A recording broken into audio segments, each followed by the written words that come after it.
Just getting set up here while people still join.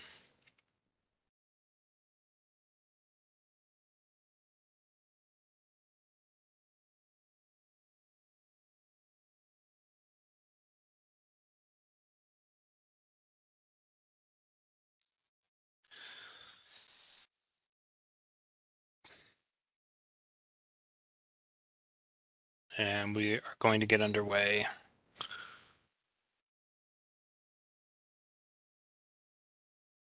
Hello and welcome to the second of 6 New York Forward Capacity Building webinars. My name is Stefan Lutter. I'm a revitalization specialist with New York Department of State. We're pleased to be joined by my colleagues, Melissa Keller, Pop Cisse, and Rachel Bruce today. Through Governor Hochul's launch of New York Forward, the success of DRI is being brought to smaller downtowns, kickstarting revitalization across every region of the state. The application for the second round of New York Forward has recently been announced with $100 million in available funding. Like the DRI, New York Forward communities will develop a strategic investment plan and compile catalytic projects that build toward a community vision for revitalized downtown. As a reminder for those applying, here are important dates for this year's application. The intent to apply will be due August 18th. The link to the intent to apply form can be found within the DRI New York Forward application guidebook. We can post that shortly in the chat. While it's not mandatory, communities can take advantage of one-on-one technical assistance by completing the form. Forms submitted after the deadline will not guarantee technical assistance. Applications are due via the CFA portal for all regions except New York City on September 29th at 4 p.m. For New York City, applications must be emailed to your borough president office by September 8th at 4 p.m. Applications cannot and will not be accepted after the deadline.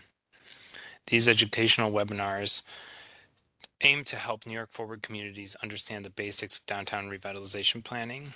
Whether you intend to apply for New York Forward this year or are interested in learning where to start, these webinars help communities build the capacity needed to take on important planning initiatives. Over the course of 6 webinars, you'll be better equipped to apply for New York Forward funding. Please note that these webinars were recorded last year and are currently on the DOS website, but they include some irrelevant references to previous dates and times. The relevant and correct dates regarding these webinars and program deadlines are shown here and will be available on the DOS website as well. Once these reprised webinars are recorded, they will be uploaded to the site to mitigate any confusion. And please note that there is a recorded webinar dedicated to the DRI and New York Forward application process that has been posted to the New York Forward Capacity Webinar website. We will also link to that application webinar in the chat. During the webinar, please submit any questions as they rise into the chat box, and we'll answer these questions at the end of today's webinar. All questions received from the 6 webinar series will be compiled and posted as an FAQ on the Capacity Webinar website. So without further ado, I will start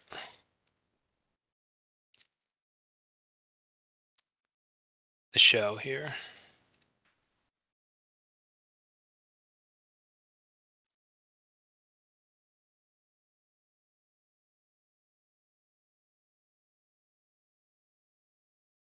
Focused on the vision, goal setting, and outreach. This webinar will outline a process for actively engaging local residents in participatory and interactive visioning exercises aimed at establishing long-term community goals. Attendees will learn how to leverage existing community networks and maximize participation through in-person events, virtual meetings, and online surveys. So, what is visioning? What are we doing? What are we trying to achieve through this process? So again, if our fridge is empty and we looked in there, we didn't see anything that told us kind of what our community thinks, what is our vision, where are we trying to head, we need to work on that. We need to undertake the start of the planning process, which is visioning. Visioning is a planning tool during which the community creates a shared vision for the future. It reflects the whole community and the community values and addresses emerging trends and issues. It envisions your preferred future. It's the building block, as you can see by the image on the slide. It's the starting point for where we're trying to get. What are those goals and strategies are all going to build off of this vision. So this visioning process assesses where our community is now and where it wants to be. And at the end of the process, you will create a vision statement that creates a shared direction framework for community decisions. So that's really what this process is about, is building forward to that statement. So what does a statement look like? So as you can see on the slide, vision statements can be short, they can be long, they can include a lot of different components. They're representing the interest that we're going to uncover through the community engagement process. So let's take a closer look at some of these example visions on the slide. Westbury will be Long Island's model, transit-oriented, diverse, walkable, art-centric downtown. Short, to the point, hits on the main points of what they're trying to do. That is what the community created.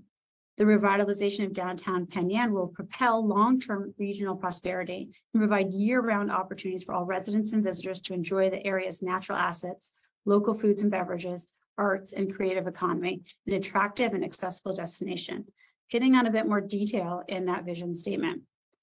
Owego will leverage its access to one of America's great rivers, its historic charm, its growing art scene, its safe, friendly, and walkable atmosphere, and its proximity to major regional employers to improve quality of life, resiliency, and economic opportunities for new and future residents, while attracting visitors to enjoy all of the recreational, cultural, and shopping assets that Owego has to offer.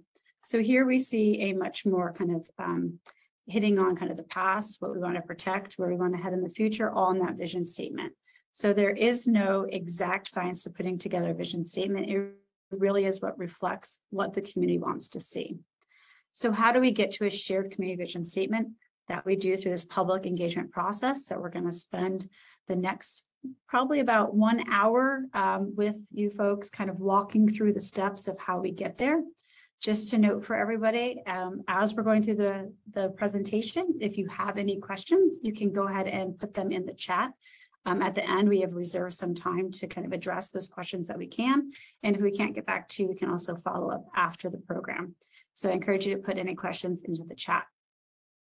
All right, so public engagement. How do we engage our public? What does it mean that they're engaged? It means that they play an effective role in decision-making and are actively involved. And so we're really going to spend this time understanding kind of how to do an engagement process that ensures that the community is involved in defining issues and opportunities, looking and identifying solutions, but then creating that vision statement so we can build goals and strategies off of that vision statement. So what are the advantages? I talked about public engagement. I know when we talk to local officials and community members, sometimes people get a little anxious when we talk about undertaking a public engagement process. It's going to be time consuming. It's going to be costly. What will people say? We already know what they're going to say, right? There are a lot of advantages of engaging the public. It's essential that a vision for your downtown revitalization effort reflects the vision of your community. And the only way to ensure that that happens is to engage them in an effective process. So when you do that and you do it the right way, you actually get better ideas and shared problem solving. They might think of things that you wouldn't have thought of as a community without engaging the public. You will consider a broader range of interests. You'll build relationships, right? So maybe somebody's coming to the table and participating and now getting involved, building relationships, increasing the volunteer pool within your community, bringing maybe assets to the table. It creates buy-in, right? So if we undertake a process that might at some point result in zoning changes, but people understand kind of the basis for those zoning changes, it's important to have them be part of that process from the beginning. We'll improve our results.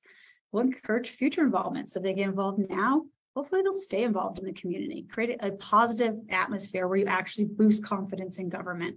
What's better than that? Increases compliance. The more people know what we're trying to achieve, it also increases compliance. It implements the vision because we have, again, the community involved in development of that vision. So there's awareness of what we're trying to achieve. And then it saves time. How does it save time? Well, again, if we have decisions in the future and things that need to rely on a vision, the more we have consensus within our community, it reflects the vision of the entire community. Hopefully, as decisions have to be made moving forward on concrete decisions along the way, that support is there, so you can move more quickly through that process and actually save time by effectively engaging the public. So there are advantages. I know kind of talking about and undertaking this process may not originally kind of initially be something that folks are comfortable with, or maybe some folks do it all the time and look forward to it. But just think about these advantages and make sure you're taking advantage of them, thinking about them and incorporating the principles we'll talk about today. So what's really important to have effective engagement, which really builds on those advantages, is to engage early. You don't come to the public and ask for their thoughts if you're late in the process and it feels like decisions have been made without them. Listen and learn first. Don't come already with your solutions. We want to listen and we want to learn first from the community. We want to be inclusive and involve many. So we're going to talk about a lot of tools to ensure that we're as inclusive as possible in this process and really engaging the community, not the same handful of people that you see come out over and over again, but expanding that net and ensuring that we're getting more and more of our community involved. So this vision really reflects the vision of the community. And be transparent and responsive. So don't let folks think that you're having secret meetings and they don't know what's happening. They're not sure what's happening next or how to get information. We want to be transparent and responsive to the needs of the community to encourage their involvement and their trust in this process. And so again, we'll talk about tools for ensuring that you effectively engage the public. All right, so one of our main kind of foundations for public engagement talks about positions and interests. And then you kind of look at this slide and you're like, oh, do I get this? What does this mean? So if you haven't learned yet, we like analogies that deal with food. So I'm going to give you another food analogy. We're going to talk about an orange. And you'll never forget what a position and interest is. So, positions are talking about wants, demands, interests are person's needs and concerns. What does that mean? All right, so imagine now, and maybe some of you have been in a similar position. You have kids and you're a parent and you hear your kids in the kitchen and you hear them arguing. Oh, okay, what's going on? Let me go see what's going on with the kids. And you go in and they're arguing over an orange. And you say, what's wrong? What do you want? And one child says, I want the orange. And the other child says, I want the orange. They've expressed their positions. Well, you're a parent, you know what to do, right? You get the orange, you cut it in half, and you give them each half of the orange, and you've solved the problem. You've come up with a solution to their position, what they want. They each got half of an orange. Now, you leave the kitchen, and you think, oh, great, did a great job. And then it's quiet. And kids quiet is just as scary as kids making noise. So you go back in the kitchen, and you look, and you see that one of the kids is taking the orange and juice again, making juice for soccer practice. And you look over and the other child is taking the orange and they're zesting it. They're using the rind to make frosting. So what did we do wrong in this scenario? What did the parent do wrong? They asked the position. They asked what they wanted. So they cut the orange in half. If they would have asked, why do you want the orange? We would have gotten their interests. And if we asked that, we would realize that one child needed the juice from the inside and the other child needed the rind from the outside. And we actually could have met both of their interests with one orange, right? And so the underlying question is about why, asking why questions and not just asking for people's positions, what they want. Okay. So I'm going to turn it over to Tiffany. I want you to always remember the orange. What we're trying to get at is not what we want, but we want to ask why questions and understand interests. And Tiffany's going to walk you through the process of how to do that. Thanks. Right, Tiff?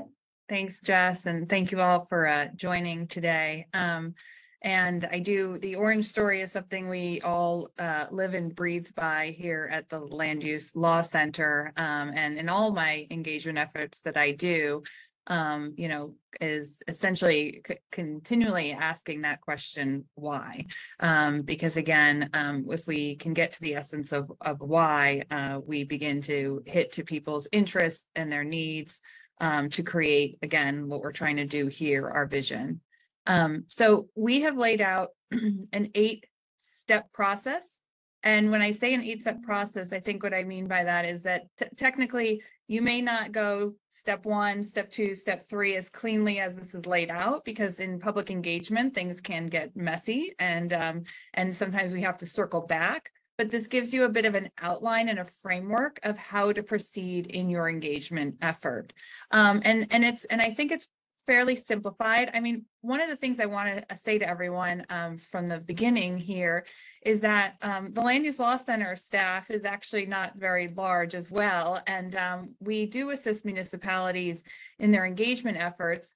But we too, because of how small we are constantly looking at the leveraging of our partners, of the municipality itself, and are trying to build a whole coalition of people to do our public engagement efforts. And so, you know, again, things that I'm going to be talking about, I just want you to know that majority of what we are going through today has been used by very small municipalities with small staff, and again, just figuring out how to leverage everyone within our engagement process and use them effectively. So one of the first steps that is all about, you know, a part of our visioning process and our engagement effort here is that we want to define the purpose of our public engagement, right? Because public engagement can be used for many different things, and we talk about it, right? We can use it to generate ideas with our public and with our residents. We may be using an engagement effort to share information instead of actually receiving information from them. Maybe we are asking the public to review a proposal or review some type of, you know, effort that has already taken place. And so again, trying to get their input on that. Or we're just trying to measure their opinion or their feelings towards some of the effort that we're moving forward. And so, you know, again, thinking through what it is exactly and why we're using the public engagement is really important, because you know, and one of the first questions I always ask myself is, what input do I want from the citizens? What exactly do I want to know from them? And so we may be thinking about specific themes or elements that are in your downtown that you want them to consider, right? So maybe we're asking them to consider housing, or we're asking them to talk about transportation or services or economic development, you know, or all of it, which is fine, right? But we want to hone in on the question that we have for the public and what type of input we want from them. And usually the public, I like to look at it as 2 questions we're asking them typically, regardless of what the different elements are, what we want to ask them the question as a positive, right? What are the existing positive attributes for our downtowns, or for, you know, this revitalization area? What is it that we love? And then we move to what are our concerns and what are our issues. And I actually, when I facilitate a lot of these efforts, I like to start with the positive and putting people in a you know, in a positive mindset as they begin to generate, again, ideas and thoughts about their downtown. So always starting with a positive is a great place. I know usually our public wants to jump right on the issues and the negativity, but telling them up front, right? Let's start with the positive. What are some of the assets here? What is it, some of the things that we want to preserve or that we love? And now what are some of the issues and concerns? So 2 pieces that maybe we want to frame out again for our citizens. And then, you know, the other part of this is that maybe there is information you actually want to share with the public. And so here's an important moment in our engagement process to sort of get, you know, their opinion on some of the information we have, or maybe it is that you have some data or you're some technical information that's going to help them understand how better to participate, how to be more effective in their remarks and their input. You know, I know our next webinar, we're going to be talking about, you know, your community needs assessment. And so do we have demographic information or trends? Do we have market trends or information or transportation studies that really do enlighten the conversation? And so presenting that up front to our public, and then again, framing out specific questions for them. So again, defining that purpose of why we're leading this engagement and what we're trying to get from. The second piece is we want to identify who is going to lead this effort. And what I mean by that is lead the overall public engagement effort, and who's going to coordinate that. And then we begin to figure out also our timeline and our resources available. A variety of people can essentially take ownership of organizing a public engagement effort. At the end of this webinar, I'm hoping that all of you that are on feel equipped to be able to take a public engagement process on yourself. You're simply looking for someone who has the capacity and the organizational skills to ensure that the process is moving forward.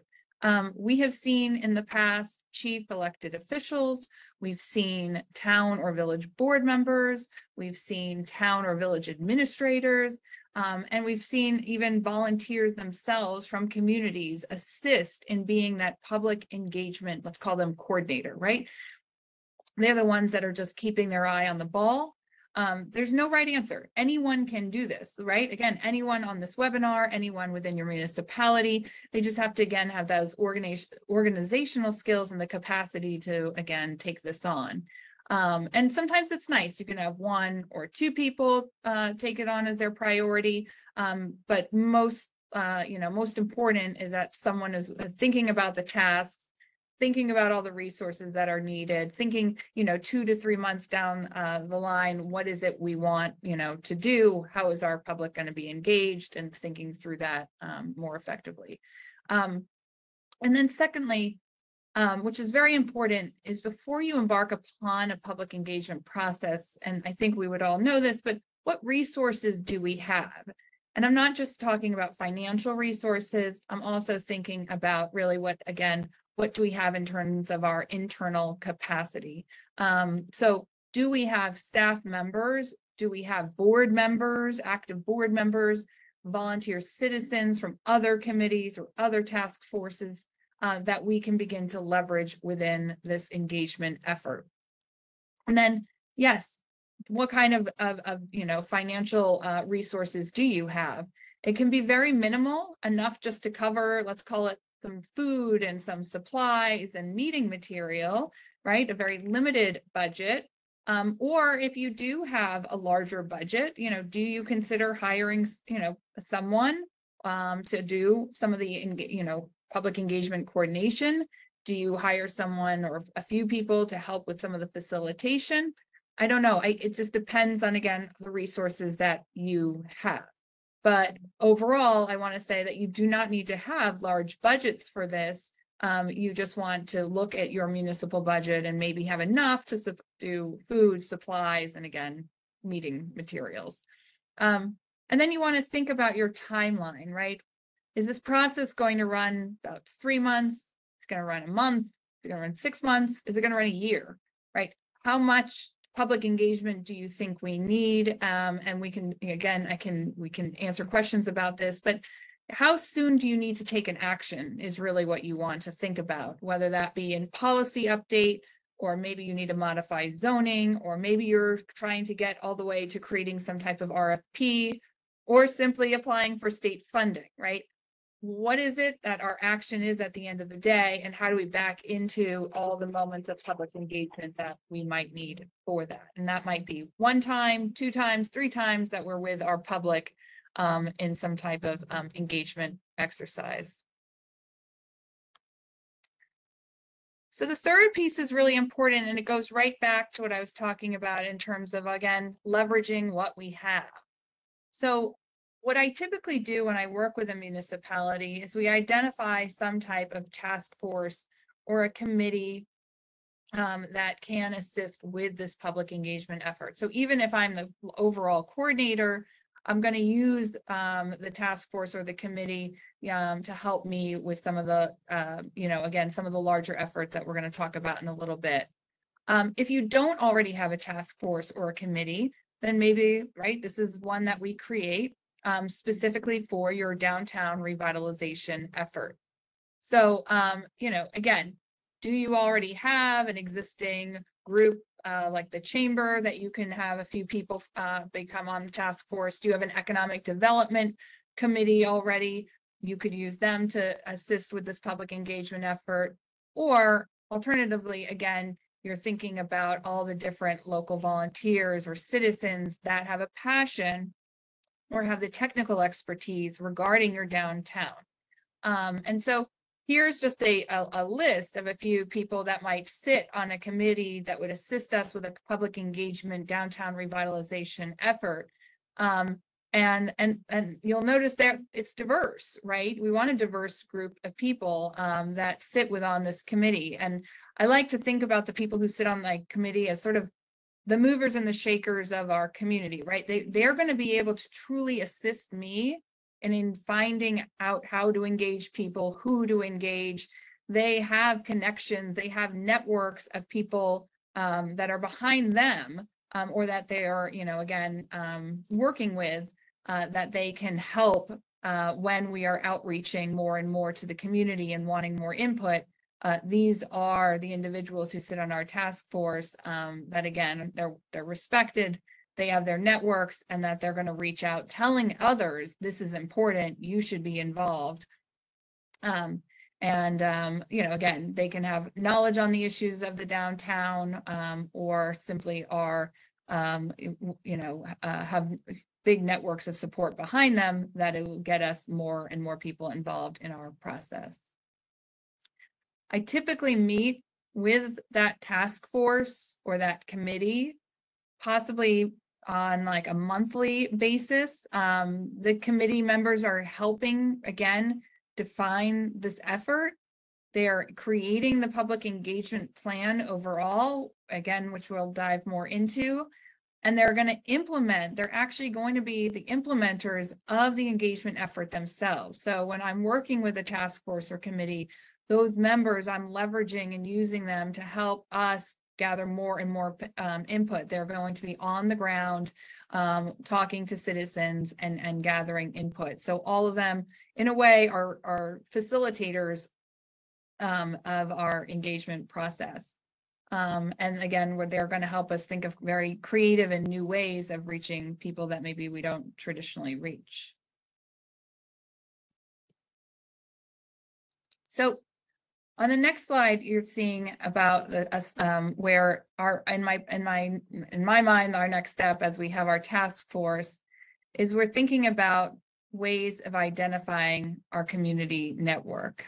And you'll see that same list of people, very similar here than the one on our task force. And again, I'm just trying to have you think through what a community network would be.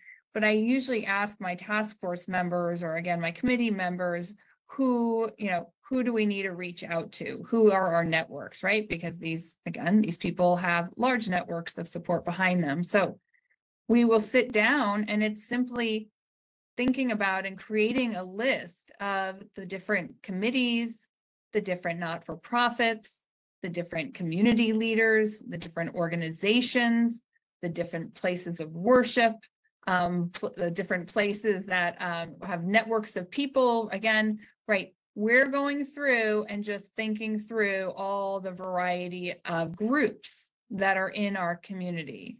And it's important to also identify groups that may be hard to reach, including traditionally disadvantaged and underrepresented communities. So how do we link in to, again, make sure that we have representation from those groups? So it's imperative that any process that we're using to update or create a vision is shaped by and reflective of all the different interests and priorities of our community members.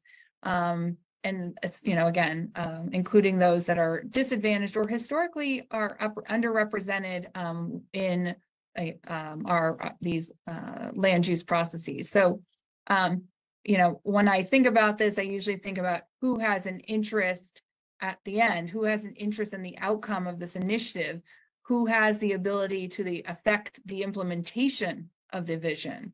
That's who we want to reach out to early and get them to participate.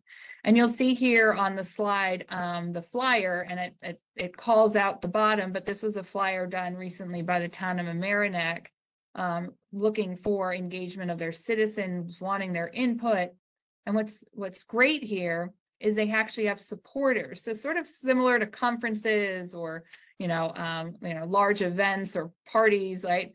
they have supporters from their community. And so they reached out to the variety of different organizations ahead of time, ahead of publicizing their event, and asked them to sort of sign on in support of this initiative, of this conversation. And those entities, ranging from, look, the STEM Alliance to Mamaroneck Hockey, and I think the Girl Scouts or Boy Scouts are on there as well.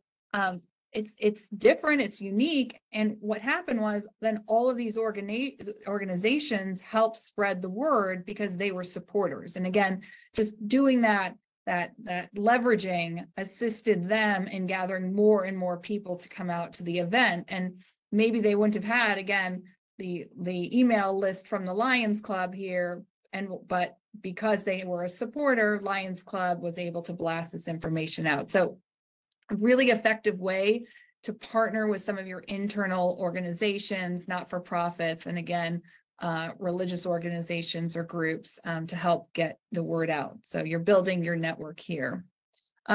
So easy to do, easy to think about. And one of our, initial steps of the task force is to just, again, sit down and just say to yourself, who is involved in our community? What are those community groups, not-for-profits, and writing those down. And then, of course, you want to select now your outreach method. And that can come in a variety of forms, right? So there are focus and advisory group type of interviews you might do. There are community meetings that we all know and love. I'm going to talk a little bit about the pop-up events and maybe neighborhood walks you can do, of course, surveys, and then the online platforms that are available that municipalities might consider using.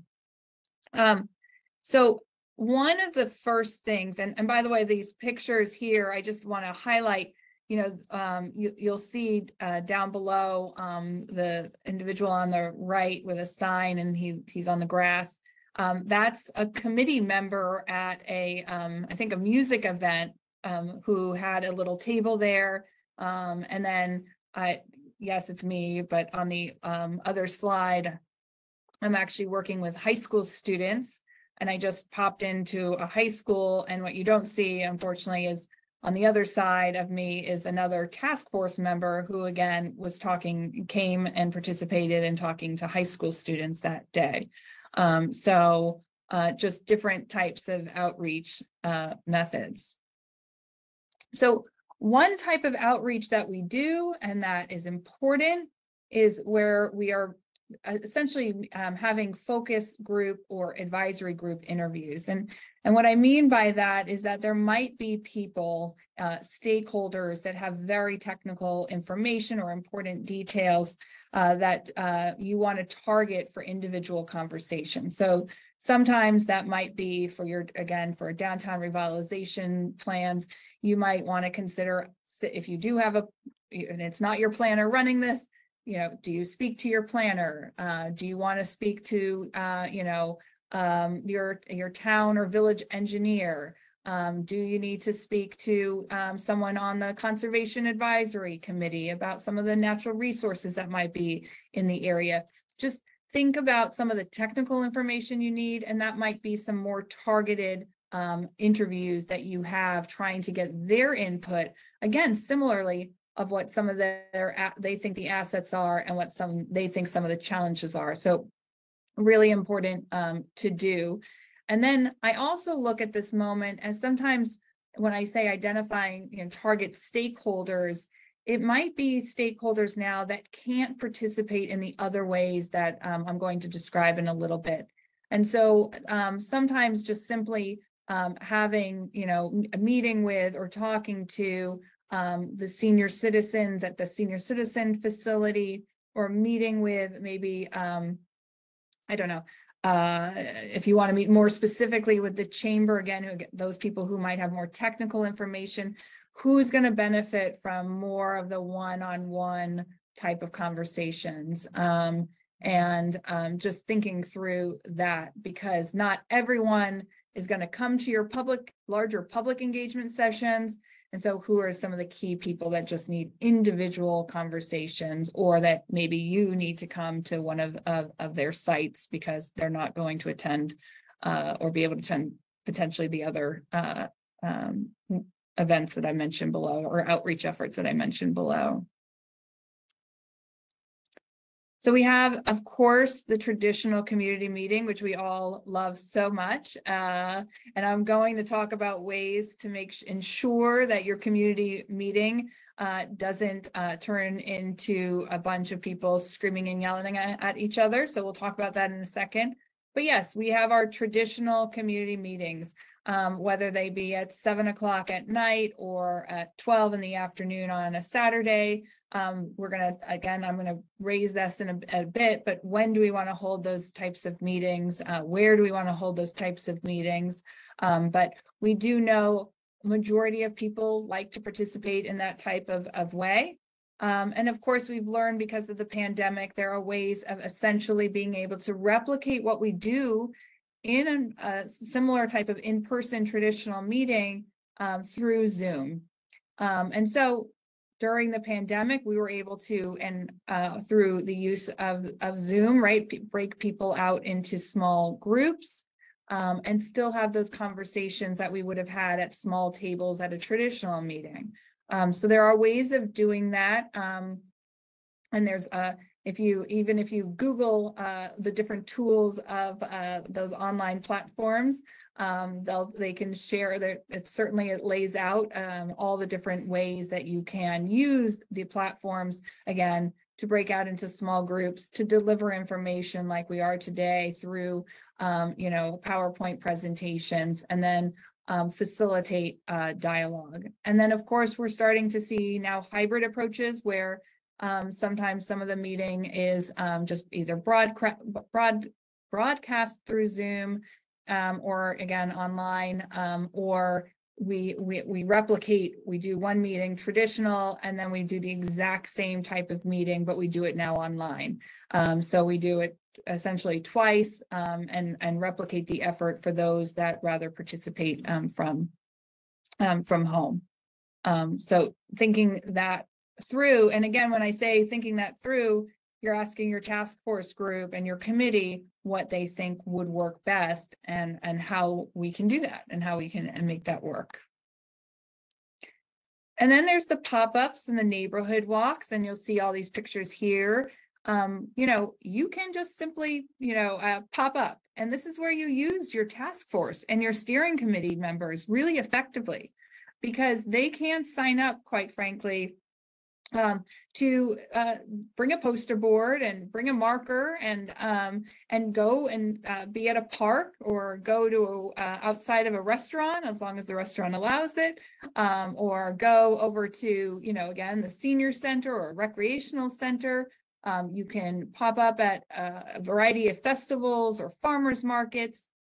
So it's been a very effective way of getting people's participation quickly granted, but at least, for those that might not be attending, or their eye is not on the ball for the 7 o'clock p.m. meeting, they might be shopping at the farmer's market and see your booth with their, with your logo about, downtown revitalization, and want to stop to have a conversation with you, or with, again, a task force or committee member. And you can use, and I'm going to show this, and by the way, and the same thing goes for neighborhood walks. We've seen municipal leaders and committee members actually schedule a night to walk that neighborhood, or to walk that downtown block, letting everyone know that they'd be there, and sort of walking along with people, making assessments about the downtown, right? Asking people during the walk, right, what is it they like? What is it they don't like? We've seen, sort of parties that take place at downtowns, and people being invited to come and participate. And again, I say some of this and it sounds overwhelming, but it was usually sometimes parts of other events that were going on, or again, organized by the task force, where they were showing up at a certain time, and again, meeting with people and walking them around the downtown and collecting input. And one of the effective ways of doing that input too, and this can be used in conjunction, again, when I say a pop-up, is these poster boards. And so my task force members will use a poster board like this so that they don't have to take notes. They don't, right? They're in conversation, but the resident who's trying to participate, all they have to do is simply grab a pen and answer the question that's posed on that poster board. And these poster boards are easy to do. Honestly, one of your local print shops, if you talk to them about this and told them, I mean, they're making squares of, little boxes here. You have a question about, what do you love about your downtown, or what types of development do you want to see, with a few icons that you can usually get off of Microsoft Word. And in it, people are just coming up to the poster board writing down their thoughts, or sticking it on a Post-it note and putting it on a box, or alternatively, using little stickers to quickly participate in what it is that they want to see. And so different methods here. You can, some groups, task forces have, again, been at, let's say, the farmer's market with their poster board. And then in other moments, we've taken poster boards and simply left them at a coffee shop that was willing to have them there, or left them at the library with a pen and some stickers. And people were able to walk by, participate, and leave. So the poster boards can stand on their own. Is every comment something you're going to, some comments are a little off sometimes, but at the most part, people engage and enjoy participating while they're standing in line for a cup of coffee. So I like this type of participation. It's quite easy too. Of course, there's the survey approach, and we see municipalities using surveys and promoting them online through their websites, on their town boards here.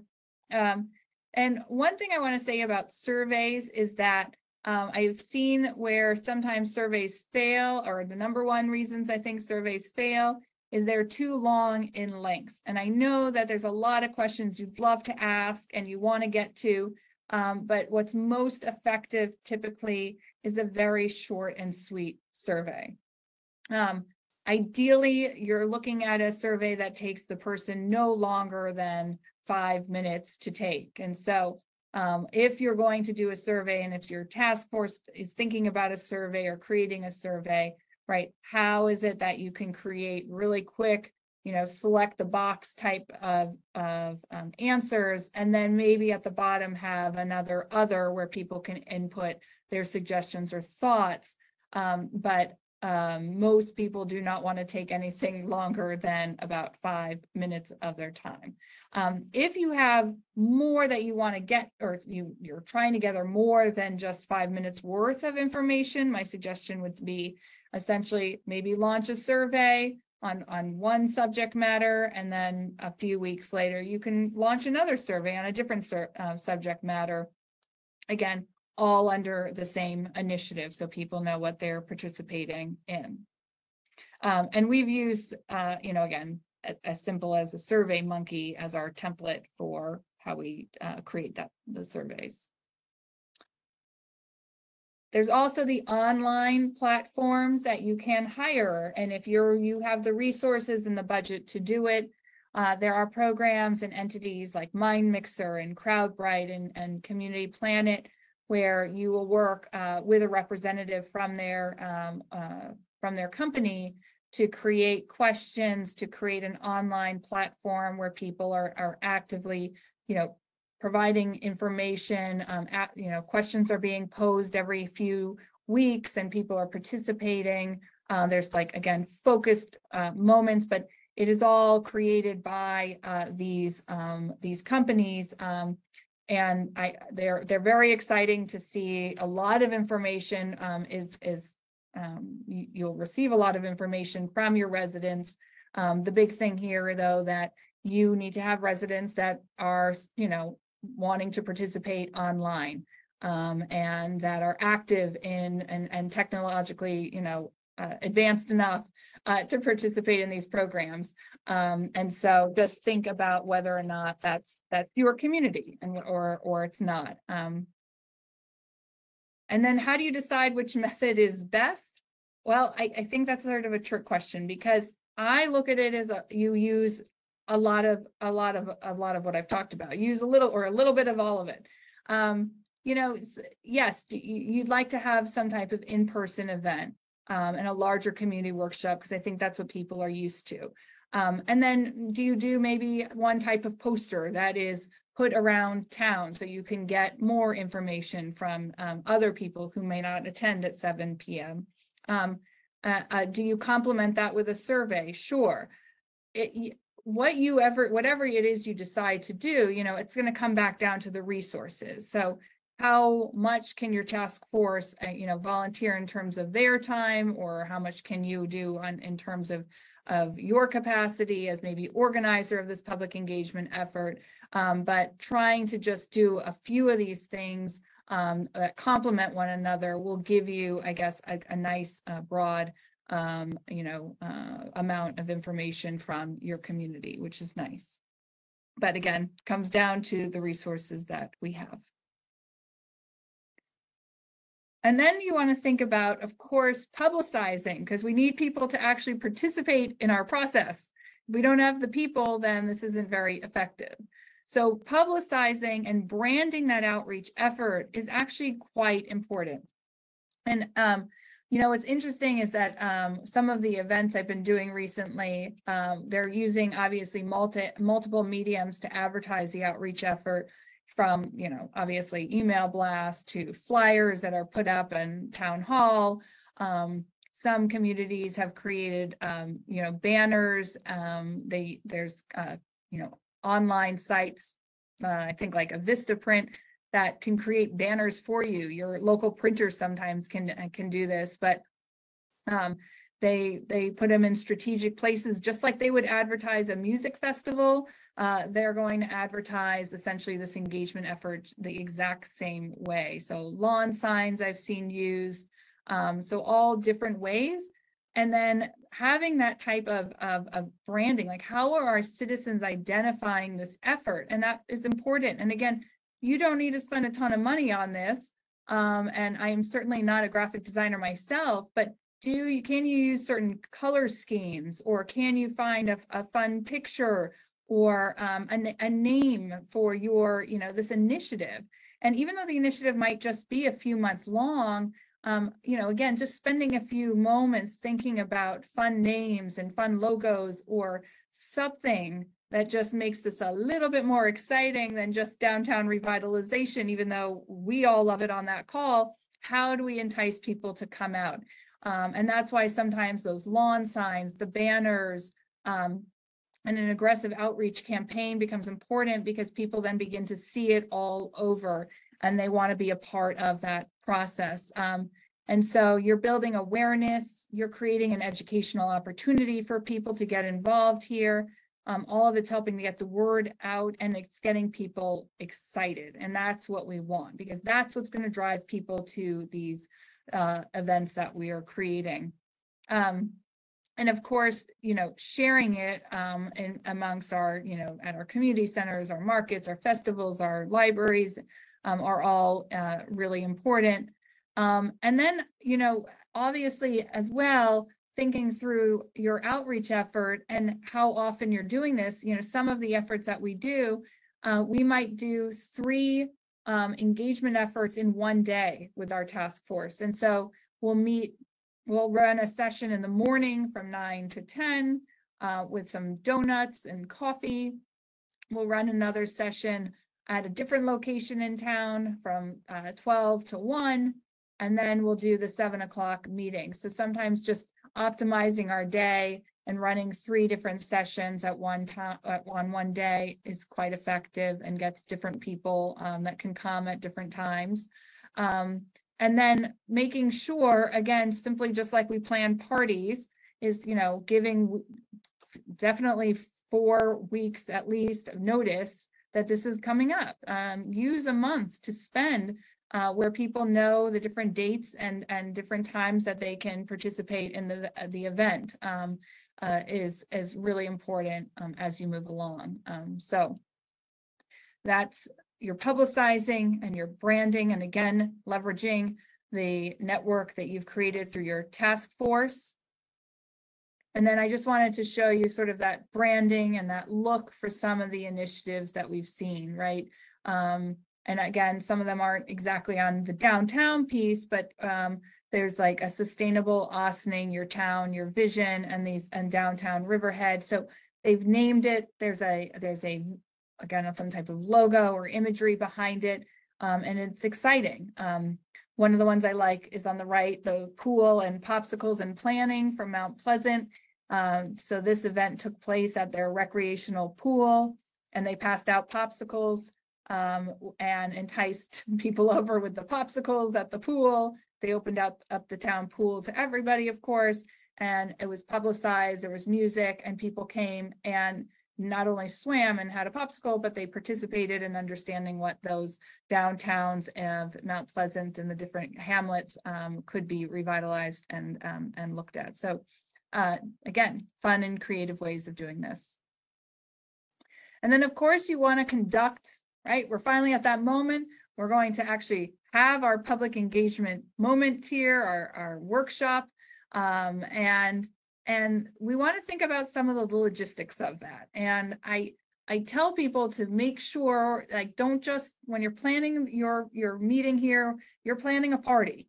And you want to think through how you're going to get people out and how you're going to make them comfortable. And so the logistics is something to consider. Right? What is a convenient location for people? That's accessible to people, that has adequate parking potentially, or that people are able to walk to. Do you need to have, again, like we talked about, varying dates and times so that you're optimizing, getting different people at the table, not just having it at 7 p.m., but having it at noon or having a morning workshop. Again, you'll have a different representative group there. A big one is considering just simply going to location events that are already happening. We were talking about before, popping up maybe at that farmer's market. Is there a festival going on? Or is there already an initiative happening in your community, whether, let's say, it's an update to a comprehensive plan or some other, reason that people are getting together? Use that, leverage that, and be a part of those moments, so that you don't have to recreate the wheel. And so sometimes I've even dropped in on, neighborhood association, barbecues where people are already going to be, so they might as well then have to come to my booth and participate in planning. And then part of that is simply creating that then positive environment, right? We want an agenda, and this is probably where I'm thinking more of our larger public workshops. As people come in, we want to welcome them. We want to provide them with a name tag so we can call them by their first name. This is people within your community. So this is important that we get to know everyone. Is there an agenda, whether it's up on the screen or you pass it out so people know what's happening? They know when they're going to be able to voice their thoughts. And then when it's going to be over, quite frankly. So and we're going to stick to our end time and not run over. And we want to, consider having some type of, refreshments. I'm not asking you to have carving stations, but right, do you have some donuts and water and I don't know, some fruit, whatever. Can you offer childcare or other services that help people in terms of their participation? The event that we ran at the playground, there was actually childcare services at that event that they were able to get. And then we want to make sure we have meeting summaries after the meeting. And then we want to summarize our meetings, post them online so people can participate, and then discuss sort of like the interests, and then think about the, and make sure those are fully laid out for people to see the variety of interests. And then take detailed and visible notes so people are able to, see what has been said, so that they're able to then not hopefully repeat what has been said, and that they strategically then know that you've heard them because of the notes that you've taken.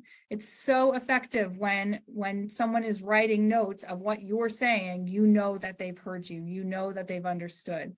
So that's really important in terms of creating that positive environment. And then again, if you're able to, or you yourself are, just having some type of skilled facilitator, having those conversations, keeping people on track, summarizing what people have said. And it's not a hard skill. I think really anyone can do it. And they just have to be a good listener. And that person just has to, again, keep their eye on the clock and keep track of what's going on. And most importantly, the person that is in charge of facilitating all of this, and this is probably the number one thing I use in all of my meetings to make sure that they are effective. So maybe this is number one, and number two is I have food, right? So number one, though, is the use of ground rules. And ground rules ensure at the very start that you're going to have a positive environment for all people to engage. So we know the meetings where one person dominates the conversation, that happens, but we prevent that through the use of ground rules. And it shows that we do respect everybody while they're in participation. So when people come into a room, after we've greeted them, we've given them a name tag, they've grabbed their snack, they're sitting down, the first thing after introductions and welcoming everybody is essentially saying, in terms of what we're doing tonight, we are going to have a few ground rules. And those ground rules are, these are samples here, right? Only one person's going to speak at a time. We're going to be courteous, right? We're going to speak for ourselves. And I'm going to tell you what that means in a minute. No one's going to dominate. No one's going to make personal attacks, so on and so forth. And it's interesting. And I know you might be laughing right now saying there's no way that would stop blah, blah, blah in my community. But if you have those ground rules laid out behind you and you're facilitating this conversation with people and someone starts to dominate the conversation, you're able to say, John, Sally, just really quick, hold on one second. I hear you and I want to get back to you and finish that, but I want to be respectful of the ground rules we've laid out. So I need to get to a few more people and then I'll come right back around to you. And you use the ground rules sort of as your safety net to stop anyone from dominating or to stop possibly arguments that might be going on or anything that is that might dilute our process. And what's interesting is that I have everyone typically in that room nod in agreement that they'll abide by the ground rules. And those that are sitting at my table are then also active in being able to use the ground rules themselves. So if they see people who are, not being very respectful or not raising their hand, they'll be, and sometimes it's laughingly, they say it, John, Sally, can you notice you're violating ground rule number 2? And so I use ground rules. They have been very effective in facilitating the conversation. And then of course, food makes everyone feel more welcome and feel ready to participate.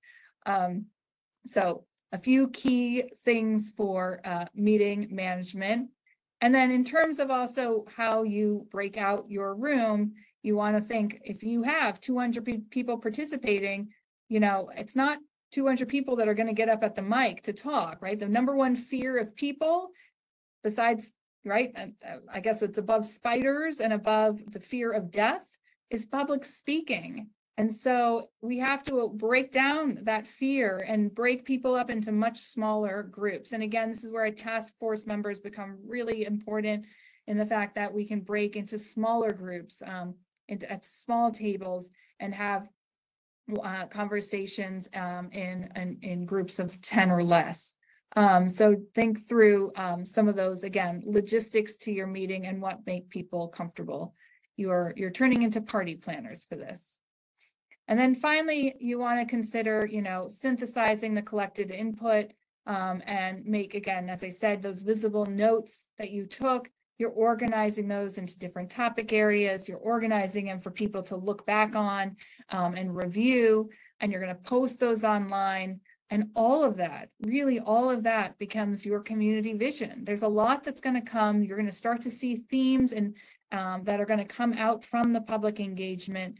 And it's that you're synthesizing into a very, strong community vision. And you can bring that community vision back on your, second or third engagement effort later on as you're beginning to finish up and finalize your full vision for your downtown. So hopefully that helped. I'm going to turn it to Jessica to talk a little bit about the next steps from there.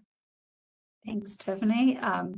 So 8 steps to get there, to go through a visioning process. You've gone through that. You have your community's input. Now what? Of course, I bring food back. I think Tiffany mentioned food like 5 times too. So always go back to the food. We're collecting our ingredients, right? We're trying to pull together the ingredients that we need to get to that downtown revitalization plan. And our community input was central to get there. So what do we do with that? Well, I talked early about the vision statement. So once we have our input, we'll just go to the next step. The vision statement is what we're going to take our engagement process and put that together. So we looked at some of those examples at the beginning, and we're going to build on that, and we're going to build moving forward. So at the end of this vision engagement process, a vision statement is created that represents a shared direction and framework for the community, right? This is kind of that overarching piece that we're using to frame everything, all that community input, those interests, not positions, right, that we're building on. Remember our orange, our steps that Tiffany walked us through, and that's where we're going to start as kind of the framework that we're going to build on. So after your community has a vision, you want to create goals. The goals support that vision, and they tell the community how we're going to get there. How are we going to get there? They help build the community, identify and prioritize action-oriented approaches, and help the community measure its progress and make adjustments where needed, right? So vision identifies goals, which then moves to strategies, actions. How do we actually get there? So we need to think big, but then we need to start focusing on the actual things that we're going to do. So goal development involves not only this vision and visioning process and that qualitative information that we've collected, but also the information that we are going to draw out of our community needs assessment. So thinking ahead to our next program is going to be our community needs assessment. Which is actually, I see the slide says August 11th, that's supposed to be August 18th. So apologies, that's our next Thursday session where community needs assessment will be brought into the mix. And that's where we're going to get our data. We talked a lot about in that inventory process when Kevin opened up the door. Kevin will be back and he looked inside the refrigerator, and a lot of things he was looking for, and they're related to like studies and data and information. And he's going to walk you through how to do community needs assessment, shortcuts for doing that. So going back to Tiffany's point that if you're a smaller community with not a lot of staff, you may not be going out, and likely you're not going out doing, hiring a consulting firm to do hundreds, thousands of dollars of studies. What you want to know is where you can get readily available data. What are those platforms and databases that you can tap into? And what are those shortcuts for collecting that information? Because what we really want to do is take this kind of visioning process and this vision, put that with that community needs assessment information that you'll learn about how to do next Thursday on August 18th, put them together to start developing those goals. And those goals are really pulling the interests out of our vision statement. From those goals, the community will develop strategies to provide specific steps on how to achieve those goals. And how do we develop those strategies? What do those strategies look like? What do they include? Ranging from things like regulatory changes, the regulatory process, financing, who needs to be involved, land assemblage, things like that. So we'll start looking at kind of that placemaking and strategies as we move into the webinar on August 23rd.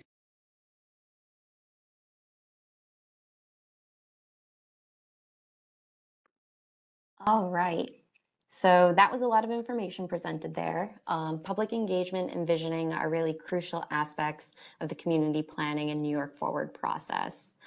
This video and all of the other remaining videos in our webinar series, as well as the slides, will be posted on our website, so you can revisit that information at your leisure. Before we take any questions, we want to remind you that there are 4 remaining webinars in this series. Our next webinar will be this Thursday, August 17th, and we'll focus on community needs assessments. On August 22nd, we'll discuss placemaking strategies and early project identification. On August 24th, we'll have our project development webinar. And then lastly, on August 29th, we'll focus on implementation of a revitalization strategy. Collectively, these webinars will give participants a broad background and knowledge to begin a cohesive and effective process towards downtown revitalization. So with that, we'll move into questions. We've received a few already. So let's see. Our first question was, for the application, is there an expectation that we'd have a final vision or a vision that we want to work further if we are awarded the grant? So the vision statement that you put in your application should be supported by the community and should clearly relate to the potential projects that you've identified in your application. So you do want to make sure that it's one that you and your community are happy with. However, this vision statement will be revisited and refined throughout the New York Forward planning process. And you'll have additional input from the local planning committee and the public as well. Our next question, can a New York Forward application involve a partnership between a municipality and a not-for-profit with either taking the lead agency position?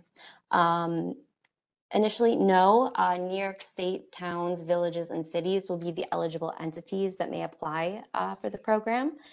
However, not-for-profits can be great partners when putting together your application, and they can assist the municipality in the development of the application and could also potentially be a representative on the local planning committee should the municipality receive the award. And they can help steer the process in that way.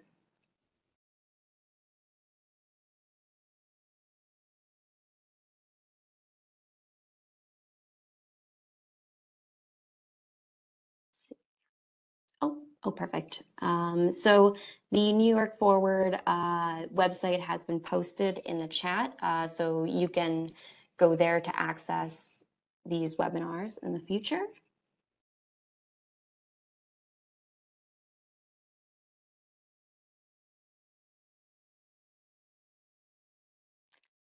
We have a question asking if indicating that a community is applying for a Main Street Technical Assistance Grant and a Restore New York application as well, asking if that's a problem. Nope, we'd say, you know, whatever you can leverage for your community, you wanna, don't put all your eggs into one basket, so that's not an issue at all.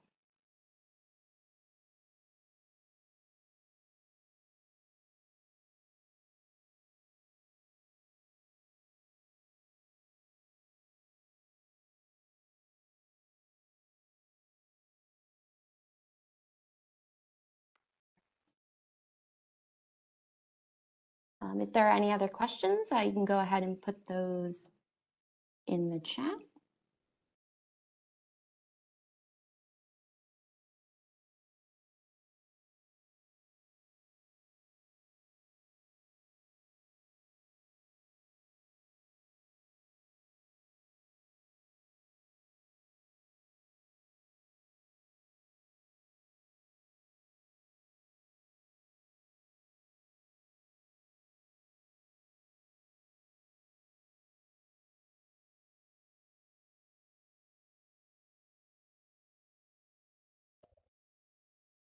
We have a question asking what the smallest village that's been awarded New York Forward so far. I'm not sure statewide what the smallest is, but I'm working with a community that has a population of about 550 or so, which is pretty small. So, you know, it's definitely not, if you're small, that's definitely not a you know, an issue per se.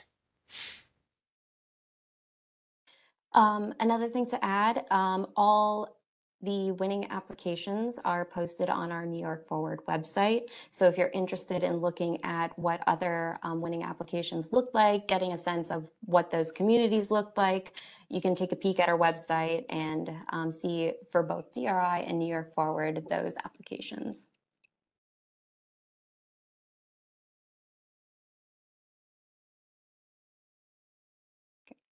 And maybe we'll just take one last call for questions.